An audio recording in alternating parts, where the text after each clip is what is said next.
A man named Keeley back in Pennsylvania built a free energy motor and demonstrated it to the highest scientific minds in this country. Keeley was later died in an insane asylum. His motor disappeared. Nobody has ever been able to find out what happened to it. We had a man in 1929 on the Cleveland airport that had a section of one hangar rented there, and it was canvassed off so you couldn't see what was there.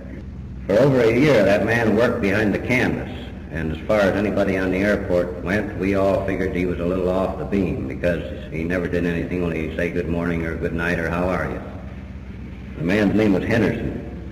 One morning when I came to my job there at the Cleveland airport, I saw a Waco 10 airplane setting out on the line. The only difference in it and the other Waco 10s was the cowling was changed.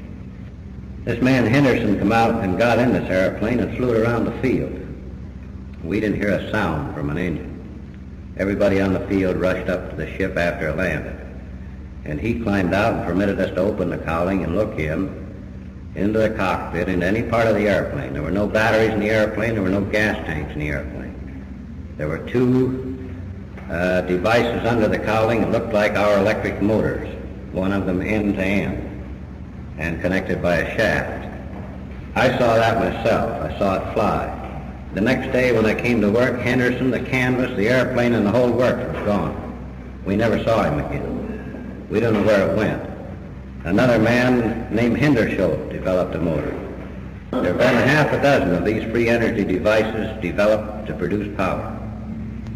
They work on the same principle this planet works on. In fact, these spaceships, the disks, are copied after planets. They use exactly the same principle in space relative to their travel that the planets use. We're sitting here right now on a spaceship that we call the Earth. It's traveling 1,000 miles an hour on its axis and 1,800 miles an hour in its orbit. And we are following the sun through space at over 12 miles a second. And yet we register no sign of movement in those three movements alone, not counting the motion in the galaxy. We are wobbling on our North Pole, which we can't feel. These motions are not felt because we are subject to the gravity of this body we're riding on. These people, in copying the principle of planets and applying it to ships, don't have to pay anybody for the power or put any fuel in the tanks any more than the Earth has to. There have been many people ask the question, what do they breathe? Do they carry compressed air? Do they carry oxygen in tanks? Well, we're not carrying oxygen in tanks. And in their copying of the planets, they also provided the same method for producing the air and the oxygen they breathe. The air and the oxygen we breathe is generated by the planet. We never stop to think about these things because they're generally accepted as part of something we get for nothing from the time we're born to the time we die. Nevertheless, the planet generates our atmosphere. Astronomy has had so many things refuted in the last 5 years that they have been put under secrecy because they don't want the public to find out that in the last 5 years they have upset the entire table of all the information that has been printed in regard to the stars and other planets and life on them. Science itself, if it produced a book every week, the book would be obsolete by the time the next one came out the next week because things are moving so rapidly. No man, no one individual can possibly understand the full concept of this picture. This is the greatest thing that has happened to this planet since the birth of Christ. These people have stated that they originally colonized this planet. That's how people got here. They placed a colony on the planet. That was 86,000 years ago. Prior to that time, there were two other civilizations on the planet. The ships themselves are coming from various places. They work in a large confederation. They said they had 51 solar systems and 601 individual planets in this confederation, which they call the Adamic Confederation of Man. And they said that's where we got the name Adam in the Bible. It was taken from their original colony they landed here, and has been passed down through history and interpreted today as a man, although it was actually a colony. Our astronomers know today the moon is inhabited. They know Mars is inhabited. These are facts that you can find out if you can get on the inside of astronomy. The geometric lines they call canals on the surface of Mars are not haphazard. They are the shortest distance between different points in straight lines on the surface of that planet. It's been brought out a number of times that these particular lines must be canals because we couldn't conceive of any life having anything straight that would show up from this planet that could be anything other than a waterway. They aren't canals. They're what the people on Mars call lightways. They're the method by which they travel between the various large cities at the intersections of those lines. Our astronomers have photographed any number of lights on the moon, changing lights, moving lights. In 1954, they photographed the first man-made structure they've ever pictured on the moon. Prior to that time, apparently it wasn't there. It was built suddenly and photographed over the Mare Crisium crater, a 100-mile-long man-made bridge from rim to rim of the equator. That can be verified in any number of recent checks on the moon's surface. In fact, you can see it through a good 12-inch telescope in any amateur's backyard. And the best time to observe it is the first 3 days of a new moon. We have a 12-inch telescope going up at the property up there, and we intend to photograph that bridge through that telescope and publish the pictures of it. If astronomy won't reveal these things that are not security, Russia knows they're there, every nation on the earth knows they're there, their astronomers know they're there. It is not something that should be hidden from the people, because the proof that life exists elsewhere is only another manifestation that there is a creative intelligence greater than man.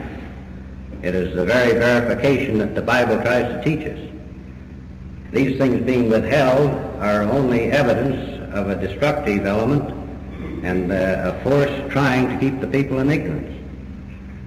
Naturally, with the investigation under the military in the Air Force is not responsible to the public. They don't have to say anything, or they can say anything they want to, either way. They're not elected by the people. They're only responsible to the administration. Nevertheless, the administration knows the answers. Ike himself has talked to these people on these ships. Truman talked to these people. Ike flew out here to Palm Springs 2 years ago specifically to be taken from Palm Springs over to March Air Force Base and to Muroc Air Force Base to converse with these people at their request when they landed there. Yet the public was never told the facts. We know this happened because Ike was supposed to come up to our place to talk to us. And the night before his landing in Palm Springs, there was a GI six-wheeler truck pulled in there with about 40 MPs on it, ready to set up to provide the security for the president. These things don't just happen out of the ordinary to anybody. Lindbergh flew the Atlantic, but that doesn't mean we all can fly the Atlantic. Each of us through our lives have various experiences that other people don't have.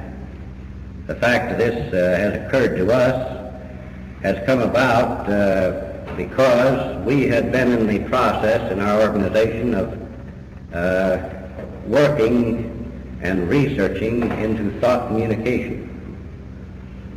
We had over 3 years' experience in the reception and transmission of thought messages.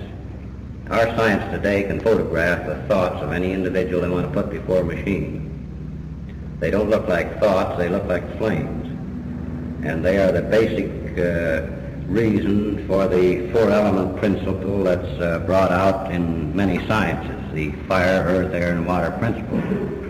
The fire represents the creative force or thought.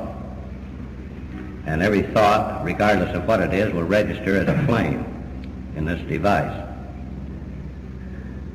These spaceships vary in size depending what they're used for. They said they had 369 varieties or sizes or types, just like we have kiddie cars, scooters, bicycles, automobiles, trains, ships, and everything else. They have 369 types and sizes, and that each one is designed for a specific purpose and used only for that purpose. The scout ships that have been mostly observed around our surface have been photographed any number of times. We have any number of photographs out at our place, on the wall in the restaurant, that have been taken both through telescopes and with box cameras, with good Leica cameras and different types of cameras. One ship in particular, the Venusian Bellcraft, which is a scout ship that normally carries 4 people, has been photographed in Venezuela, Scotland, and the United States by 3 different people that didn't even know each other. And yet the photographs are identical in the fact that if you run a triangulation and bring these ships into scale and the different attitudes they're in, you'll see that the dimensions are all the same and the appearance is the same. The number of portholes is the same. I was particularly honored in 1953 to have one of these ships land out there at our place. They landed for definite reasons because we had been in thought communication with them for a year and a half prior to that time. It's difficult for people to realize that this rostrum wouldn't have existed if somebody hadn't thought of it before it was made. Anything that you can look upon, this building, the tables, anything here was the result of somebody's thought. And thought is the creative force of all things. So in this research, we had received a number of communications from these people. At first, they only gave us little detailed data on events that were going to occur in order to verify themselves to us, to make us know that they knew the score of not only what was going on, but what was going to happen. We publish a paper, and have since 1953, that goes all over the world. In the last issue, the first part of July, I printed data in there that they said was going to happen. The first line of that information was that owing to the atomic tests in the Pacific, there would be violent earthquakes in the Mediterranean area, and today's paper bears that out. The Greek islands were practically wiped out by earthquakes yesterday. In any of these cases, if you want to check on it yourself, you look on a globe. In the position opposite on the globe to where the tests are conducted, whether it's Siberia, Australia, or Bikini, earthquakes will result in the opposite position on the globe after the tests, exactly opposite to the position of the tests. Our science measures the strength and force of these tests through seismographs, which are earthquake instruments. Now, if you can triangulate from 3 different positions, hundreds of miles away, a force, and measure the extent of that detonation, it's coming through the crust of the earth. This is just about as insane as if some airline pilot were riding along up here throwing hand grenades out on the wing. Because we're riding on this planet. It's our ship. We were put on it for a purpose. And we have a bunch of madmen trying to blow it up. We make one big bomb, and then Russia makes a bigger one. Then we make a bigger one than that. And this has been going back and forth, and now Australia and England are sticking their finger in the pie. They've got to make a bigger one than either one of us. There's got to be an end to this sometime. The reason for these ships being here is because of these atomic detonations, which they have registered out in space and in their patrol ships, and they started appearing here right after the 2 bombs were dropped in Japan. These people have demonstrated a science so far beyond ours that our scientists can't comprehend it. They travel from here to Venus in 42 minutes of our time in the carrier ships, in which the 2,200-foot carrier craft will carry 300 scout ships. They have no weapons. They have never had war in their history. Their science has been devoted entirely to the progression of their people. While we have had 177 years of peace in the last 2,000 years, the rest of it's all been war. These people have never made their appearance in great numbers before in any of our wars because they knew in a gunpowder war or bow and arrow war that it would soon end, there would be a lot of people killed, and it would come to an end without any major damage. Nevertheless, now we have the means to destroy the civilization on this planet and the planet itself. Our government has admitted that we have enough bombs stored in this country alone to annihilate everybody on the planet through radioactivity. Now that don't include the Russian stockpile or the Australian stockpile. They have created a monster that's running them. The men who create these things in Washington, as this man from Air Force Intelligence told me, he said they've got a glassy glare in their eyes and all they eat, sleep, and drink is a bigger and better explosion. He said if they were out in public life, that they would be committed to institutions. Now that's right from the horse's mouth in Washington, from a man in charge of a section of intelligence in our military.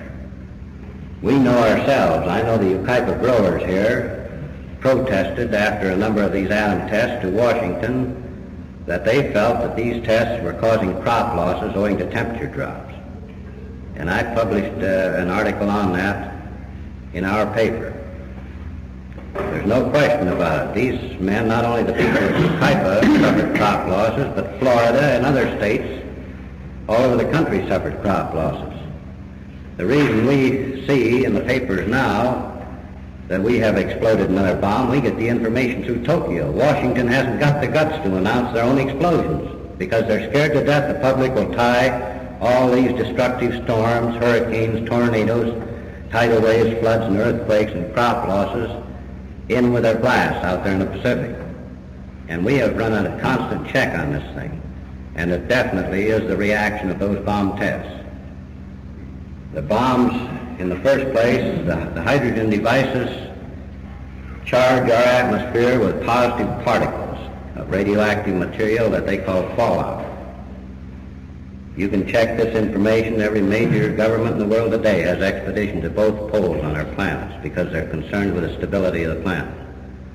The magnetic pole moved further on the surface last year than it ever had before in recorded history.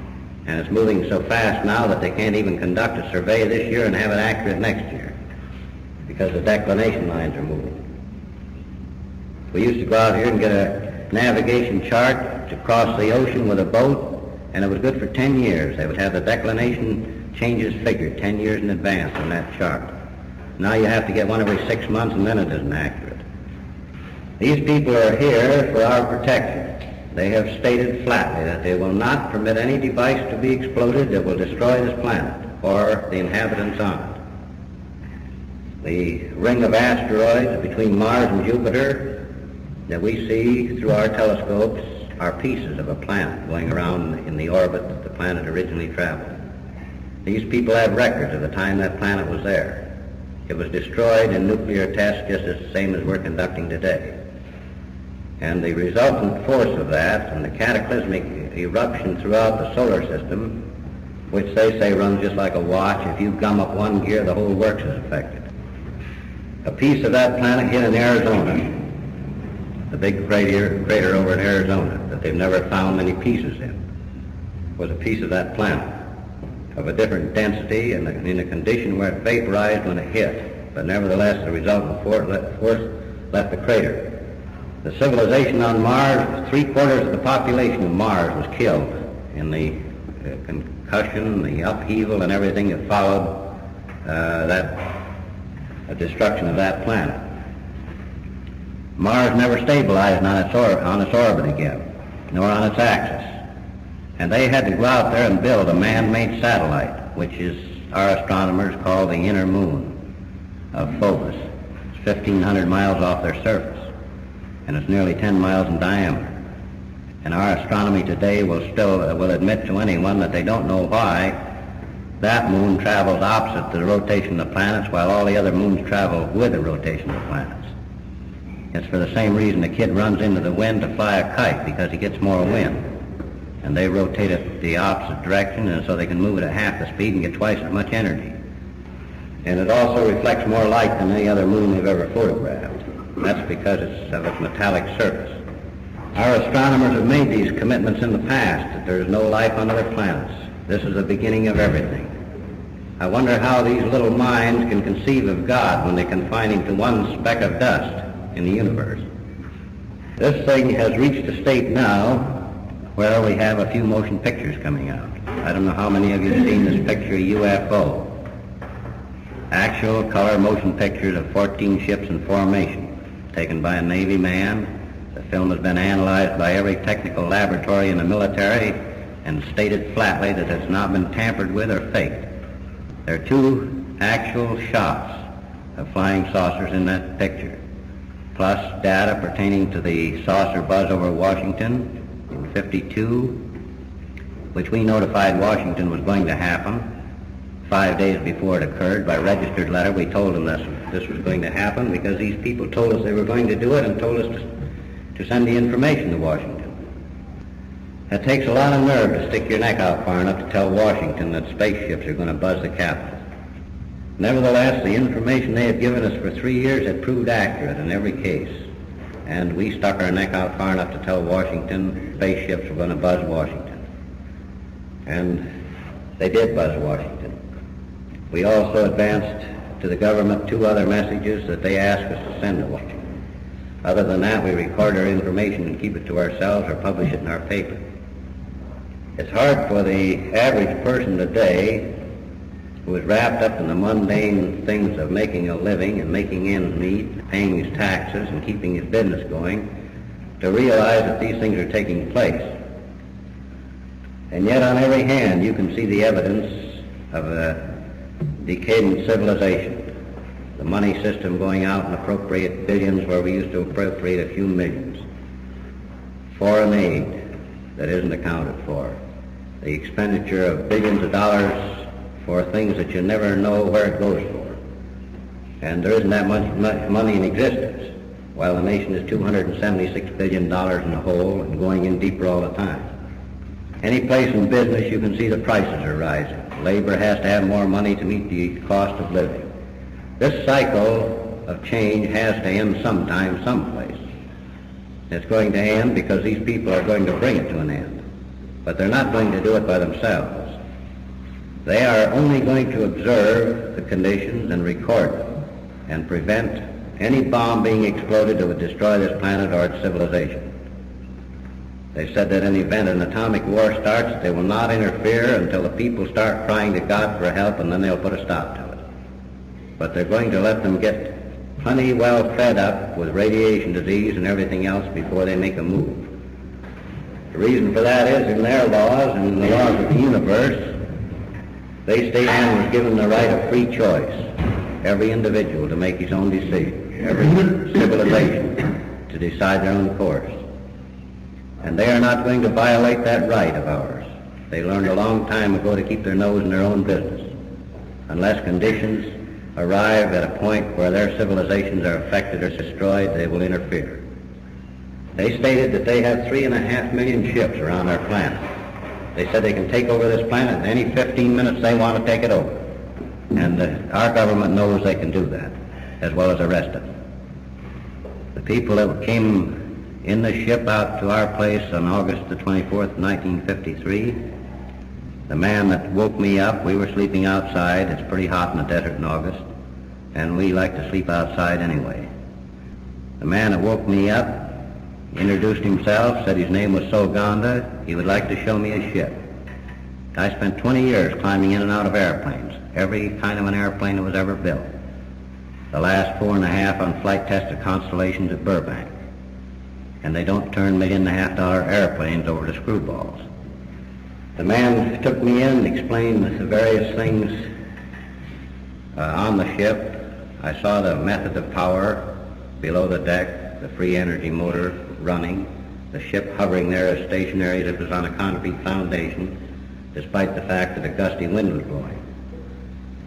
The fellow that introduced himself didn't introduce the other 3 men on the ship. However, they turned and smiled at me as I passed behind them. The man in the middle was controlling the ship. As I put my weight on the deck, when I went aboard it, I heard the tone of this humming engine change.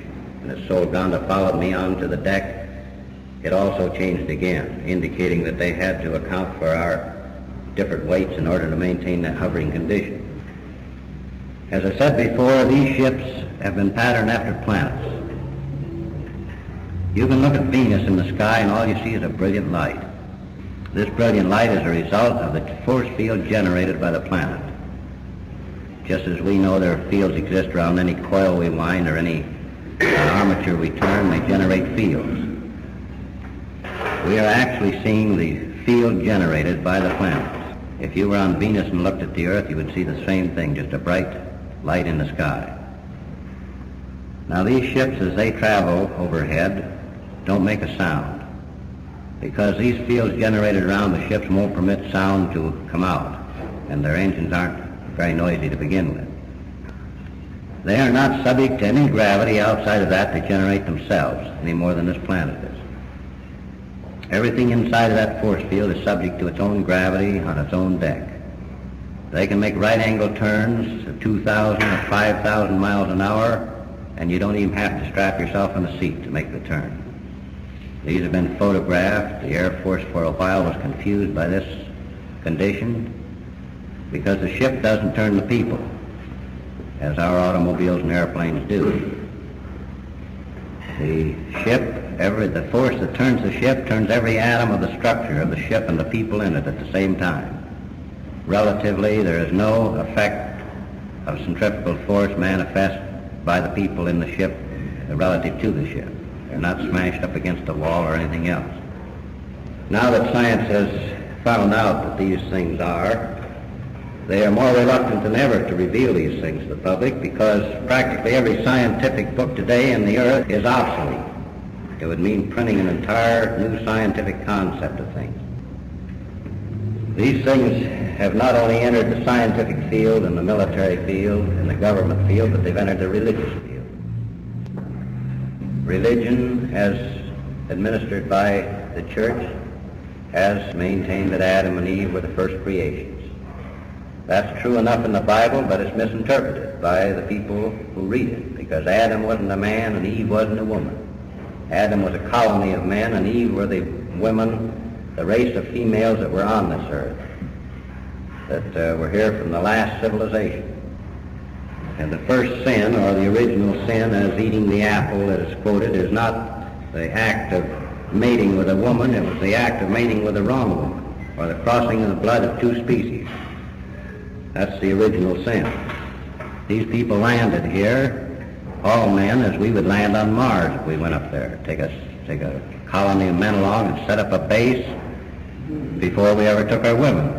And the Bible tells you that. It says these men were lonesome. They had no helpmate, meaning they didn't bring their women here. Everything in the Bible is there if it's interpreted right. And these people have interpreted this information for us. And it makes more sense than anything you ever read. The only thing is that it has to be interpreted right. The man we call Jesus is just as alive today as he was when he was here.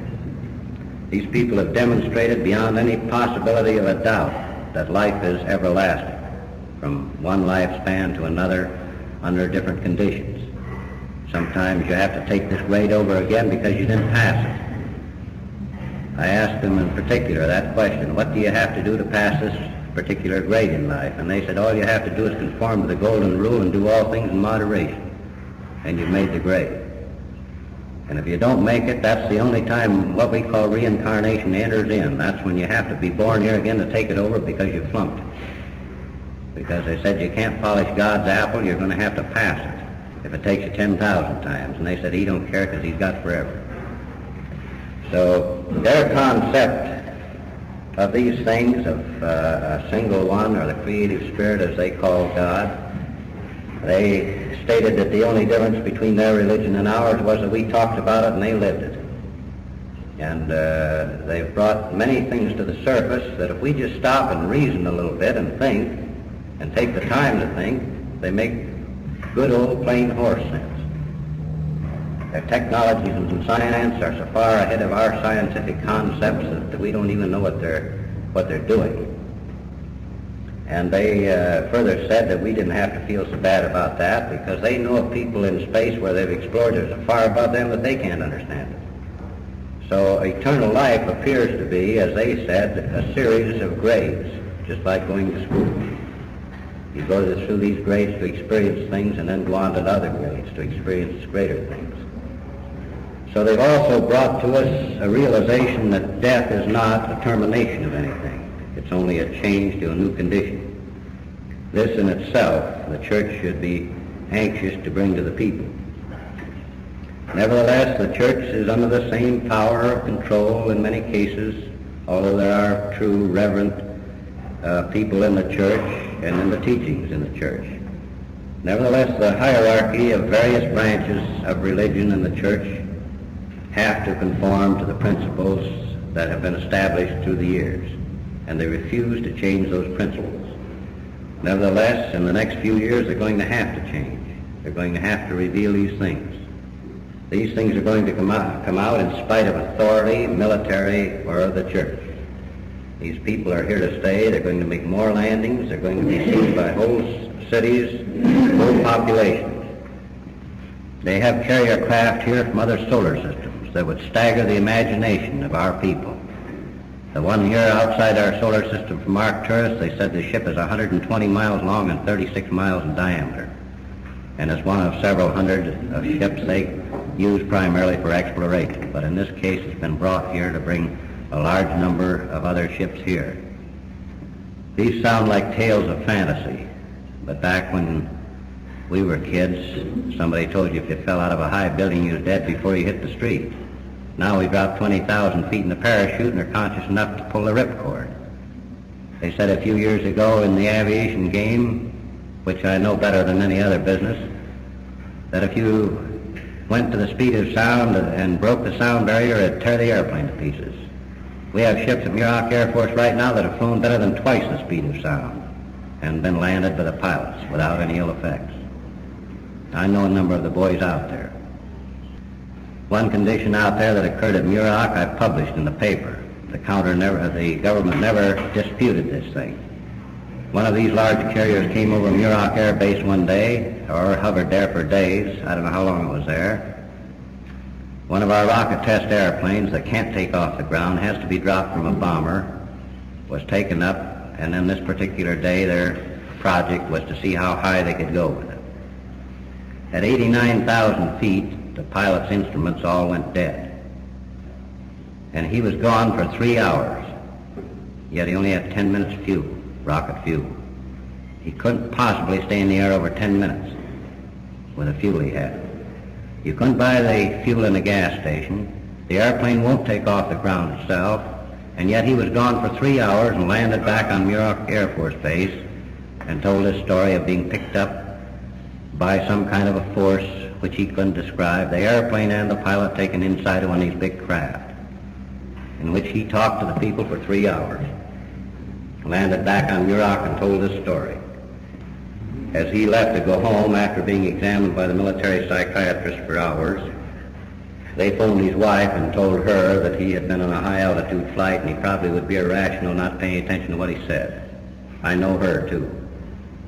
Nevertheless, they had to accept that something happened. He certainly didn't go outside of the gravity. He was gone 3 hours. They finally had to arrive at the conclusion that his story was true. They couldn't put any other conclusion on it, especially after their radar stations had accounted for the fact that some large object was over Muroc Air Force Base that day.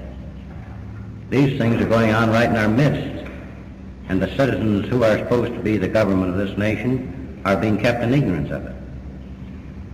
That's the crime, that this great thing is taking place in our very presence and we are unaware of it, except for a few. These people have the means to converse from one of these ships with any individual they choose to put a beam on and talk to you just like you listen over a telephone.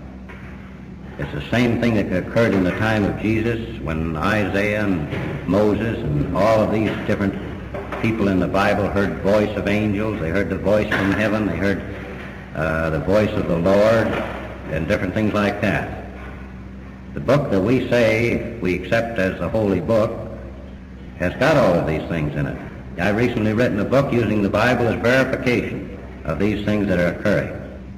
And if anybody can read that book and deny the facts in it, they also have to deny their Bible, because the same facts are in the Bible.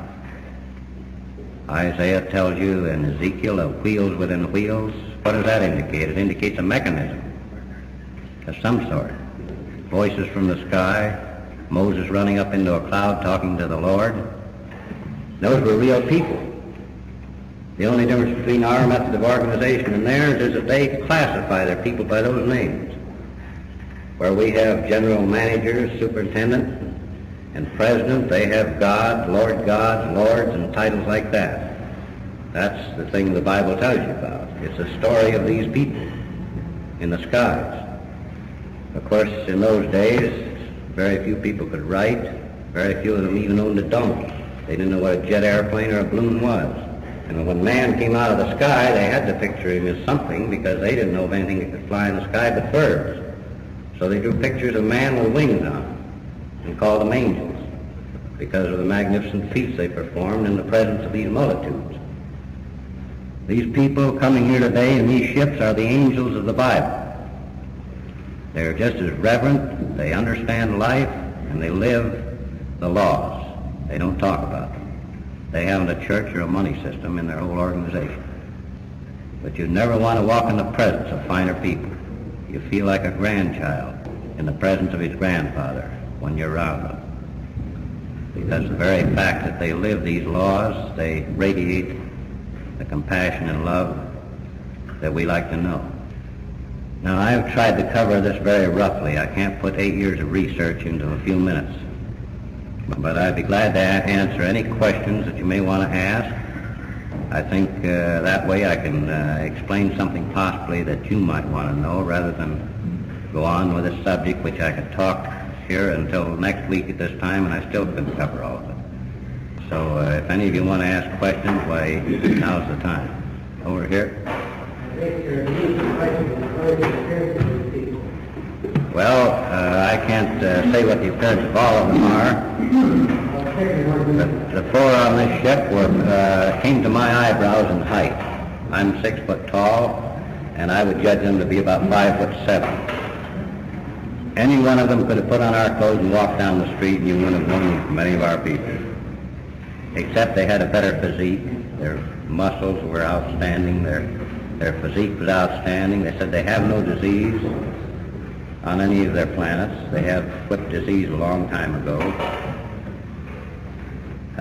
I talked to 2 brain surgeons at my place, 2 of the top brain surgeons in this country. These 2 brain surgeons stated that they had post-mortem the 16 bodies taken out of the ship north of Denver. That was way back, the one that Frank Scully wrote about, way back before security was ever clamped down. They said that from our own chart of brain tissue under a microscope, they have established a condition on this chart where they can determine the age of any brain taken from any body, from a newborn baby to a person 100 years old. It doesn't go beyond 100 because they have so few cases beyond 100.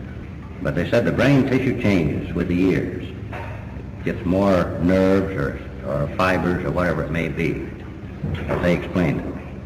And they said from our own chart, which is based on 0 to 100 years, they had to assume that the youngest of these bodies aboard these ships were 300 years old and the oldest was 700. Now that's physical evidence under a microscope. The one thing that the Air Force has harped on right straight through this thing is that we have no physical evidence. That's the biggest lie that was ever foisted on the American public. They have the physical evidence. We also have physical evidence. These things are going to come to light, and the Air Force is going to have to backtrack, because there have been a number of these contacts made. There have been several landings in South America, there have been several landings in France and Italy that we know of, probably in all the other countries. But we know of several people in this country that have contacted these ships, talked to the people aboard them, and gone aboard the ships. In every case, the press has tried to twist the stories of these people to make it seem that they are just a little bit cracked. Dan Fry rode one of these craft from White Sands to New York and back in 30 minutes, from White Sands, New Mexico. There's an electronics technician employed at White Sands to make the final adjustments on these expensive rockets being fired straight up into space. They get Dan Fry from Aerojet in Azusa to come up there and make those adjustments, because he's the technician with the know-how to set the gyro pilot so the rocket will go straight up. And yet the press implies that the man's a little bit screwy. He's the head of Crescent Engineering down El Monte now, and also a consulting engineer for Aerojet yet. but he has produced 2 or 3 devices which he has no competitor on. They're strictly things, little transporters and so forth, that the people that he contacted told him how to make, much better than anything we manufacture. He has no competition. One of them's a little electrical device that you can set next to any shaft that's rotating, and it'll give you the exact RPMs per minute without any connection with the shaft. Another one is a pump that'll pump acid without having any moving part in the acid, in the pipe the acid is being pumped through, pumping the fluid by induction. Another thing is a little apparatus about 3/4 of an inch long, about as big around as a pencil, that you clip on the side of a hypodermic needle, and whether they're taking blood from the vein or giving an injection. In 3 minutes, it'll give you the same amount of reading that you can get in 22 hours of chemical analysis of the blood. In 3 minutes. Those are 3 of the things he has patented, that they told him how to make. And nobody else manufactures a competitive object like it. This story is going to get out in spite of anything. It's the greatest thing, as I say, since the birth of Christ. Now that's something else that they explain, and I'm going to bring it out in relation to this because the man asked what were these people like. They stated that they landed Mary here pregnant. That's where we get the Virgin Mary story. Mary was one of their people that they landed here. She gave birth to one of their people here. That's why he was capable of manifesting all these actions that we termed miracles, or the people in those days termed miracles. But you want to remember at the same time that when this man grew up and started teaching, he also said, even as I do, you can do and more. He wouldn't have added that and more if he felt he had done everything that could be done. And the 3 wise men who came out of the east were 3 of their people. They landed to watch over Mary and the child on the ground. They followed this star of Bethlehem because it was a spaceship that came along and hovered over the manger. They were in thought communication with Mary at the time, and also the 3 wise men. The Star of Bethlehem was not recorded anywhere in astronomy in the records of that time. It was the same thing you see today. If you see one of these spaceships at night, you'll see a brilliant light traveling through the sky, making a right angle turn or a curve, which a shooting star doesn't do, or maybe going straight up. We have observed as many as 7 at one time, doing all kinds of gyrations that our aircraft can't possibly do. So these people are people in another life level, the same as college students to grade school kids. Does that answer your question of what the people are like? Does anybody else have a question? What about language they speak? Is that weird? Well, normally they don't speak any language. They have a basis of thought, which they call the solex mal, or the solar tongue, and they communicate meanings by thought. Now they have passed down in a number of families the ability to speak. If one particular family talks English, it'll be passed down as English to the succeeding generations. The man who talked to me spoke as good English as Ronald Coleman, much better than I speak. And the 3 that didn't talk to me couldn't utter a sound. Not even if you hit them, they couldn't even grunt, because they have their vocal cords are dormant. Where they have the ability to think and not talk, we have the ability to talk and not think. So it's just a right about face. Mostly the reason our people can't think is because they never have time to think. Our system doesn't permit us to think. We're going like a racehorse from morning to night, and maybe the wife's running along beside us in some other position in order to meet the burdens of living. These things are something that have to be gone into, and the system must change. There's no question. This money system is on a critical point of either collapse or total expansion or inflation. The hydrogen condition definitely is going to have to come to some sort of a stop. It's either going to have to cease or blow the works up, and these people said they wouldn't permit that to happen.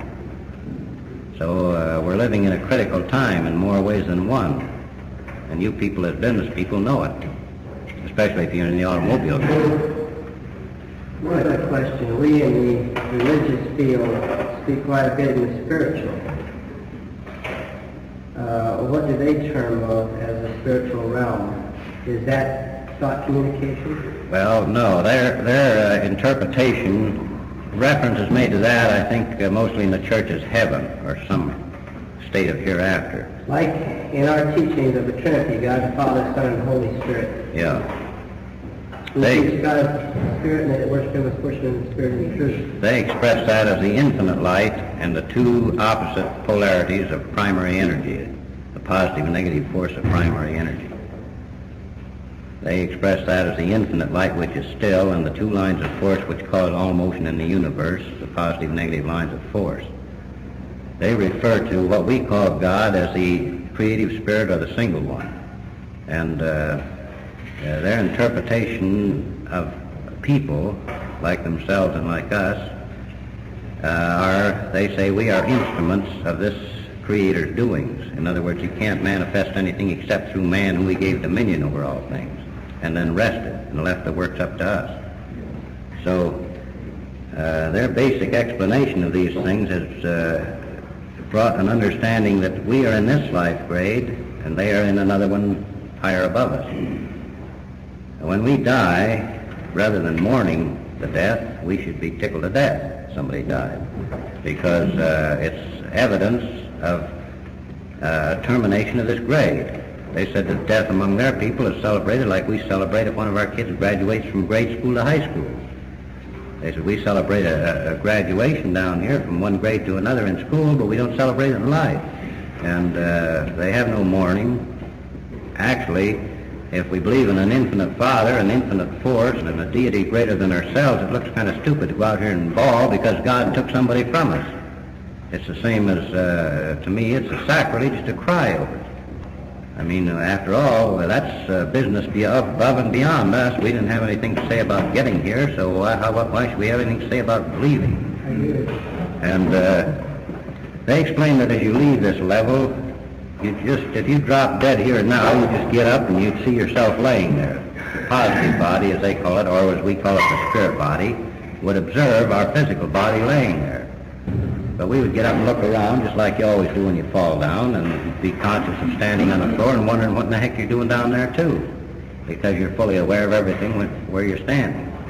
Then they said everything is gradual. There's no abrupt shocks or terminations or sudden shocks in these conditions. They said you gradually move out of this condition. You may observe your own funeral, all your relatives bawling their heads off, and you'll gradually drift into what they call a transition level, where you will either have passed the grade there. In that case, you will move out of transition, which they liken to our summer school, to catch up something between grades.